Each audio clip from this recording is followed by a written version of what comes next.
Hi, I'm horror author Paul Edwards. Tonight, it's the ultimate showdown. The three worst horror movies that big Hollywood has ever put out, competing for the title of the worst horror movie of all time. Now, when people talk about the worst movie of all time, a lot of times they're talking about small, independent films, usually by amateurish filmmakers. Those are low-hanging fruit. It's really easy to pick on movies like that. We're not picking on movies like that today. We're taking on big studio projects where there was money in the budget to do a good job. There were real actors. There were real directors. Special effects money was available. And yet somehow the whole film became a complete laughingstock. So there are three finalists in this competition for worst horror movie that big Hollywood has ever put out. Exorcist 2, The Heretic from 1978. The Mummy from 2017. And Halloween Ends from 2022. These were all big Hollywood productions with big name actors, plenty of money in the budget for special effects, and they were famously atrocious. And we're going to compare and contrast these three films to see which is the worst of all. I want to be clear. I am not defending the ones that are not named worst of all, okay? When I tell you one of these films is much better than the other two, it doesn't mean I'm saying it's a good movie. Don't go around saying, oh, Edwards has no credibility. He said this was a good movie. It's not. All three of these films are terrible. Absolutely terrible. But there are levels of terribleness, and we're going to descend down into the depths of bad movies now. Halloween 2022 was a complete bait and switch. Everyone expected one final big showdown between Michael Myers and Laurie Strode. That's what they'd been building to throughout this whole franchise. And we probably should have seen trouble coming in the previous film, Halloween Kills, when they made it clear that Michael Myers is really not exclusively targeting Laurie Strode. He is just as happy to rampage around killing other people. And so she was not the predestined target that we may have believed that she was. So we should have seen that there was a problem coming just from Halloween Kills. But at least Halloween Kills gave us Michael Myers. It was a movie about Michael Myers going on a killing spree, and it delivered what it promised. Halloween Ends was a complete bait and switch. The entire film was about a different killer, Corey Cunningham, and his backstory and his development into a maniacal killer. And when he crosses paths with Michael Myers is living as a recluse, as a hermit, having nothing to do with society. And he's not on a killing rampage. He's not stalking Laurie Strode. He's not stalking anybody. He's living in the sewers, just minding his own business. And this Corey Cunningham is able to best him in a fight with absolutely no explanation. And what happens is that we're given a story where Corey Cunningham sort of positions himself as a protege of Michael Myers, and the two of them go out onto killing sprees together. But as you can imagine, the relationship does not last for all that long. However, 9/10 of the movie is a movie about Corey Cunningham. And then at the end, in the final reel, they don't even give you Corey Cunningham. They kill him off and go back to what the movie should have been in the first place, Michael Myers fighting Laurie Strode. And that fight is substandard. It was not the showdown you would expect. And when Laurie wins the fight and kills Michael, there's this preposterous epilogue where Laurie gets the townspeople together, and they all carry Michael's body and destroy it together instead of just burying it like any sane person would do. Also, Laurie's character in this makes no sense. Don't forget, in the previous film, well, in the previous two films in this continuity, Laurie had gone all Terminator 2. She had gone all Linda Hamilton. She was a prepper. She had been preparing for years for the day that she would have to face Michael Myers again. And she had rigged her whole house with elaborate traps. And, you know, she was ready for the big fight. This was in the first of these modern Halloween films. In the second one, she spent the whole time in the hospital. So I guess she sort of gets a pass for that. So now, oh, and at the end of the last movie, her daughter had been killed by Michael Myers. So you'd think now she would be even more on a rampage against Michael Myers. And instead, Halloween opens and she's just living her best life in suburbia. And she's like, oh yeah, I'm not going to worry about it anymore. That unless she had a complete psychological break, that makes no sense. It's completely implausible. It's also implausible that she wouldn't have just moved out of this town in the first place and, you know, gone to live 2,000 miles away. But if you're expecting common sense out of any of these movies, you're going to be disappointed. So Halloween Ends was a disaster. It did not give audiences what it promised. And it was infuriating to have to sit through. And, you know, nobody liked this.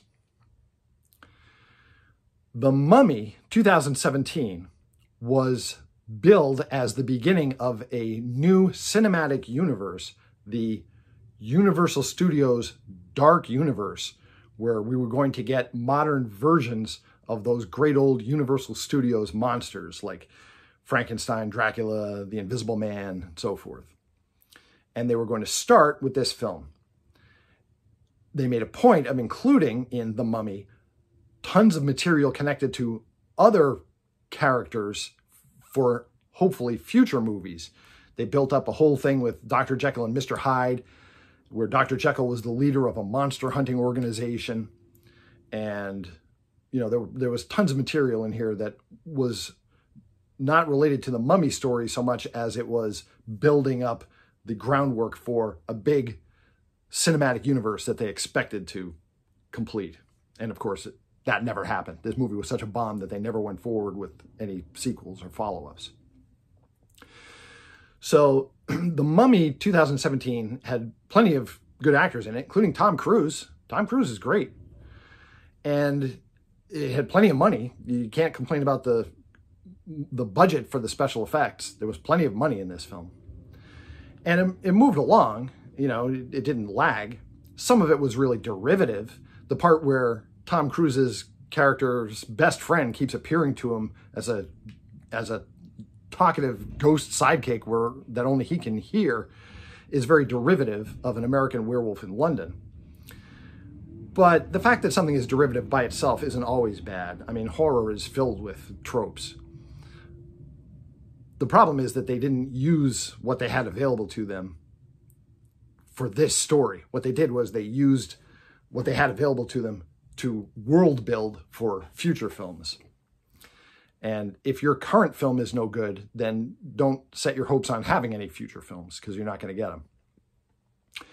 It's interesting because, as you know, I'm a self-published writer, and I've been to a lot of writers' conferences, and a common mistake that other writers have made, I haven't made this mistake, I've made others, but a common mistake that writers make is they have a plan in their head for a whole book series. This is unpublished first-time authors.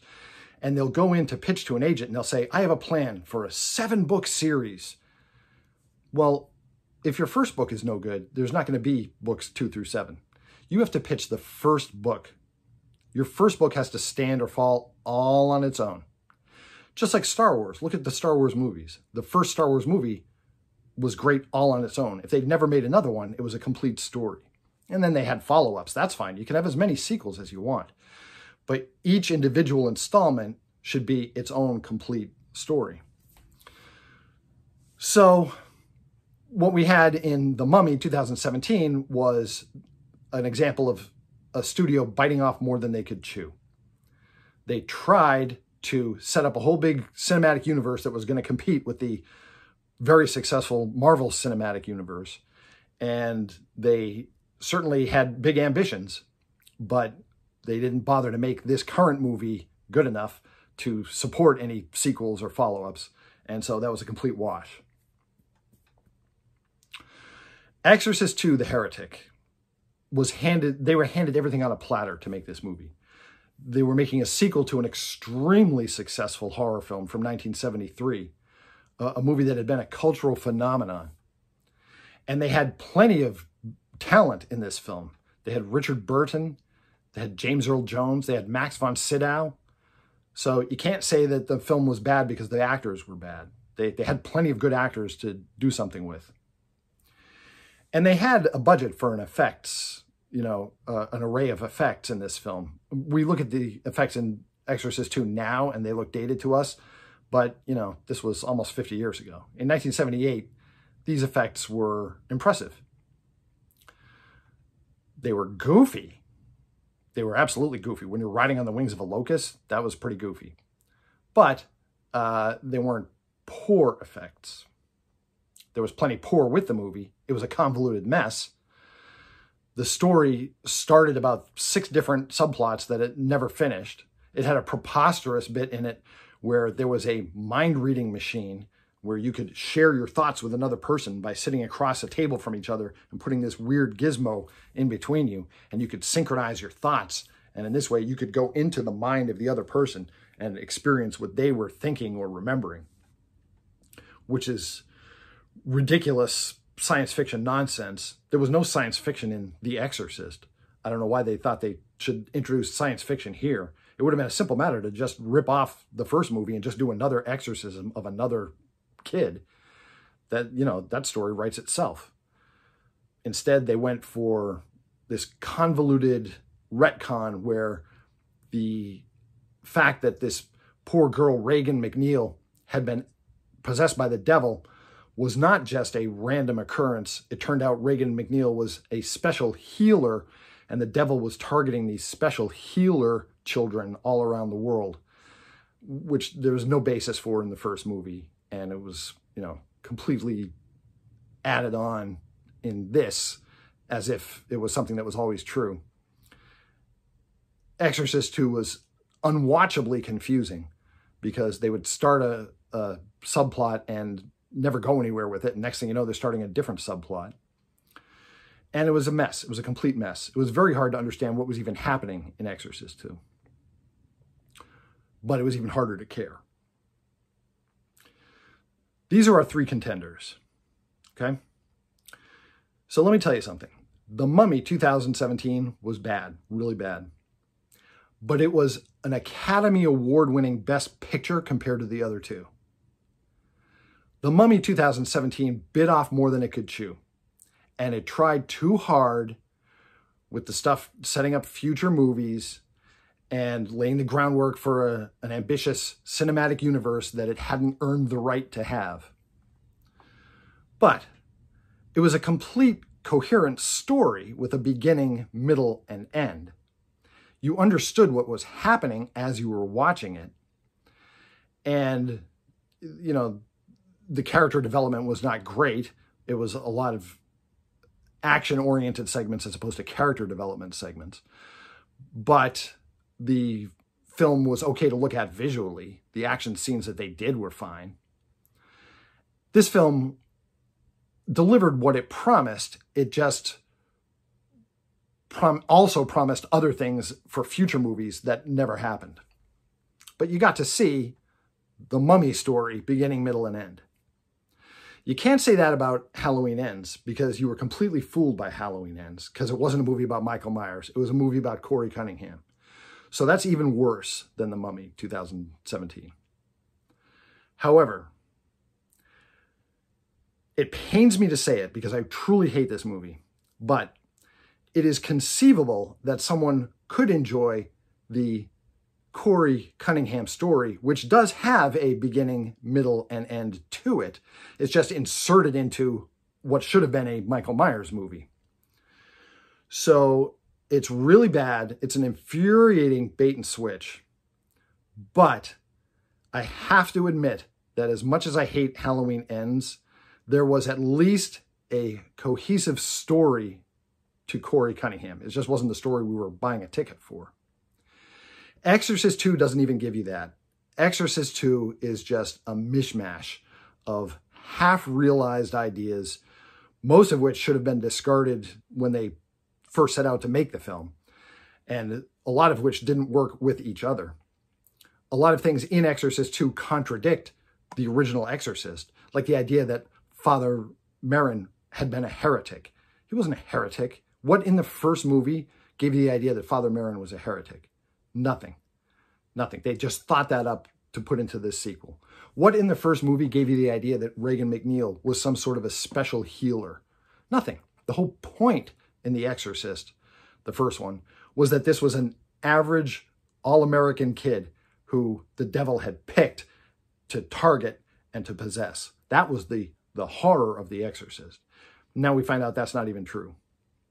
So they were, I won't use the word that I want to, but they were spitting all over a beloved classic, and while using its big name to market their disastrous semblance of a movie.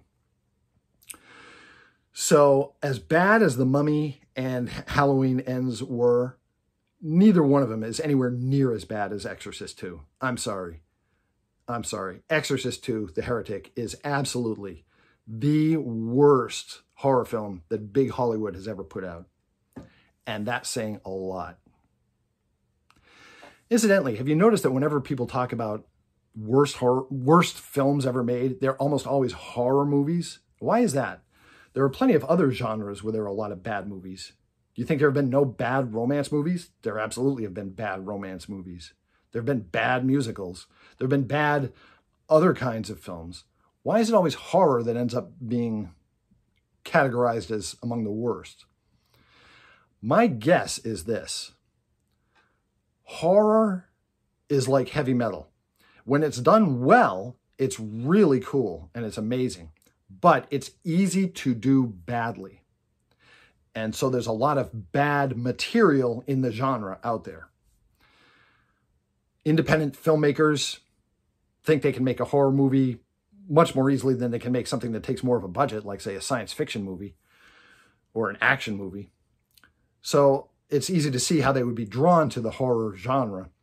And I think that's part of the reason why so much of the bad movie content out there is from the horror world. It's not that there aren't plenty of good horror movies. There are plenty of good horror movies. There's just plenty of bad ones too. But anything is better than Exorcist 2, The Heretic, including just shutting off the TV and staring at the dead screen for 2 hours. Listen, if you enjoy classic monsters and vintage horror, check out my book series, the Mourner's Woods books. I'm self-published on Amazon. I've written a series of novels that take place in a haunted forest, and I bring back the vibe and feel of 20th century B movies, but in a contemporary setting. My name again is Paul Edwards. My books are the Mourner's Woods books. Thanks for listening to my take on 3 of the worst films that big Hollywood has ever put out. It was excruciating, wasn't it? Happy Halloween, and I'll see you in Mourner's Woods.